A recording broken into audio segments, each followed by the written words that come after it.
Welcome to ancient English classes. Ancient English classes में आप सभी का बहुत बहुत स्वागत है। आज हम क्लास 10th फर्स्ट राइट की poem a tiger in the zoo को एक्सप्लेन करेंगे। यह पोएम लेस्ली नॉरिस के द्वारा राइट की गई है।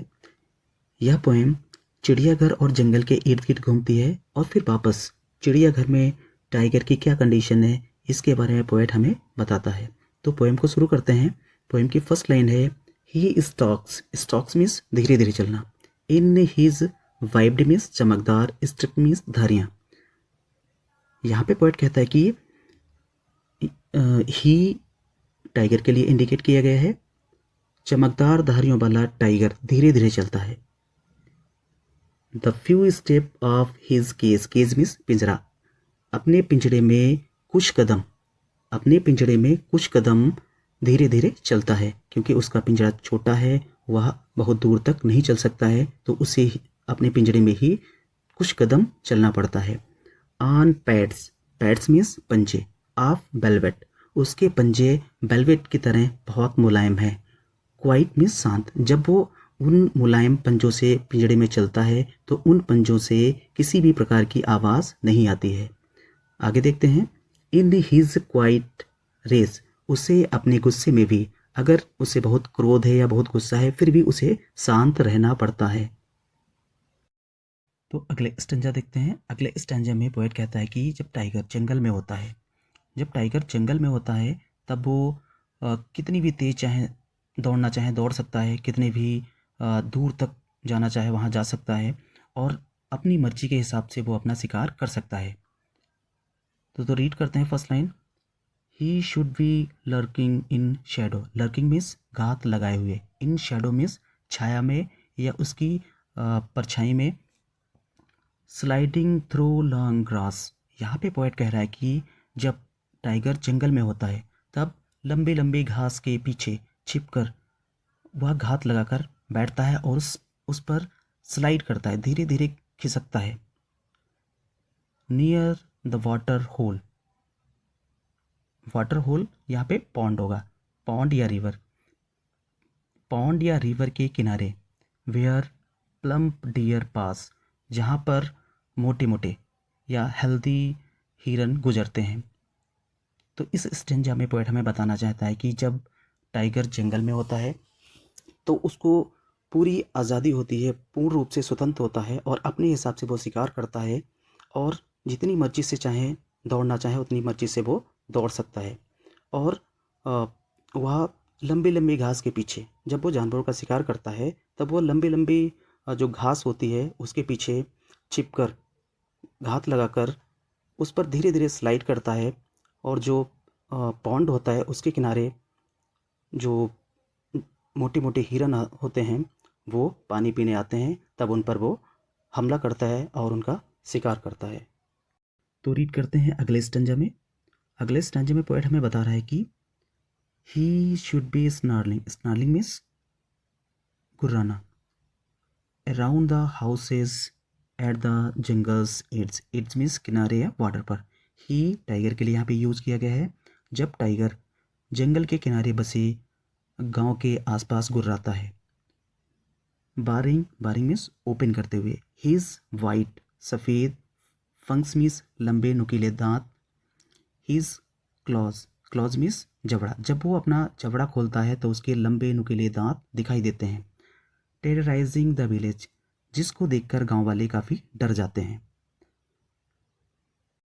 दोबारा इस लाइन को देखते हैं, दोबारा इस स्टेंजा को देखते हैं कि यहाँ पे पोएट कह रहा है कि जब टाइगर जो है गुर्राता है तो उसके आसपास बसे जो जंगल किनारे बसे गांव में रहने वाले लोग उसकी गुर्राने की आवाज़ से डर जाते हैं।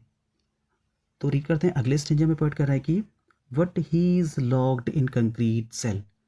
यहाँ पे पोएट कह रहा है कि अब पहले क्या था, पहले जो टाइगर जो था, पहले स्टेंजा में पोएट ने हमें बताया कि टाइगर पहले जंगल में था और जंगल में वो अपनी मर्जी के हिसाब से गुर्राता था, सोता था, जागता था, चलता था, शिकार करता था। लेकिन अब अगले स्टेंजा में पोएट हमें बता रहा है कि अब tiger he locked in concrete cell. अब क्या होता है कि टाइगर कंक्रीट की सेल में, जो छोटे छोटे कंक्रीट पत्थरों से बनी हुई एक छोटी सी कोठरी में बंद है। His strength behind the bar, bar means सलाखें, लोहे की सलाखें। अब उसकी जो स्ट्रेंथ है, उसकी जो ताकत है, वो लोहे की सलाखों के पीछे है। स्टॉकिंग मीन्स धीरे धीरे चलता है। The length of his cage, जो उसके पिंजरे की लेंथ है, उस लेंथ में धीरे धीरे चलता है। इग्नोरिंग विजिटर्स, और जो वहाँ के विजिटर हैं, जो उसको देखने आते हैं, चिड़ियाघर में बहुत से विजिटर आते हैं और वो टाइगर और जो जितने भी जानवर होते हैं उन सबको देखने आते हैं। लेकिन यहाँ पर जब टाइगर उन विजिटर्स को देखता है तब उनको इग्नोर, तो उन सभी विजिटर्स को वो इग्नोर कर देता है। तो रीड करते हैं, यह पोएम का लास्ट स्टेंजा है। इस लास्ट स्टेंजा को देखते हैं।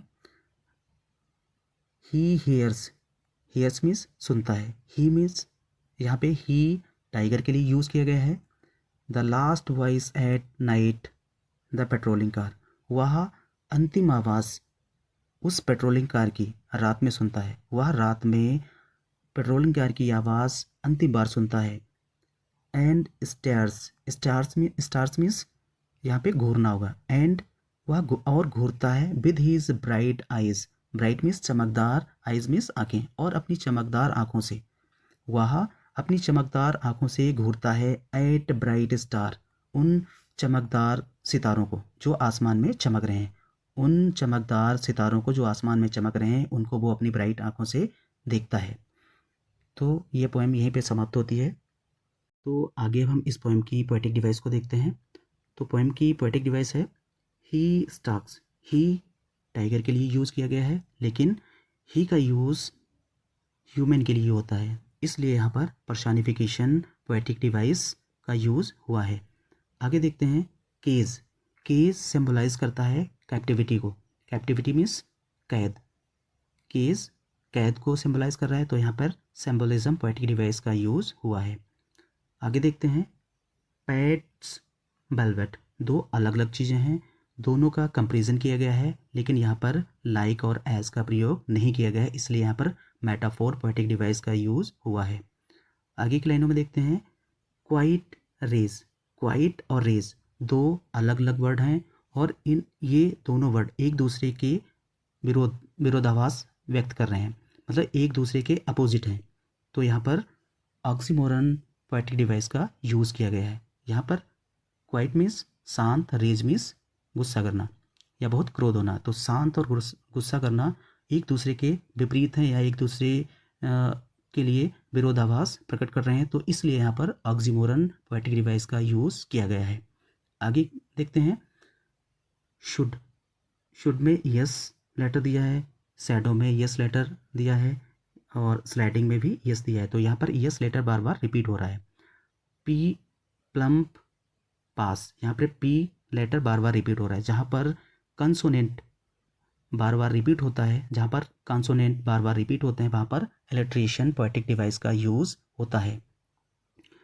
आगे देखते हैं, तो आगे देखते हैं स्टॉक। स्टॉक स्टॉक यहाँ पर 2 टाइम रिपीट हुआ है। आगे देखते हैं क्वाइट, और क्वाइट एक बार और रिपीट किया गया है। तो जहाँ पर बार बार लेटर रिपीट होते हैं, जहाँ पर वर्ड बार बार रिपीट होते हैं, वहाँ पर रेपिटेशन पोएटिक डिवाइस का यूज़ होता है। आगे देखते हैं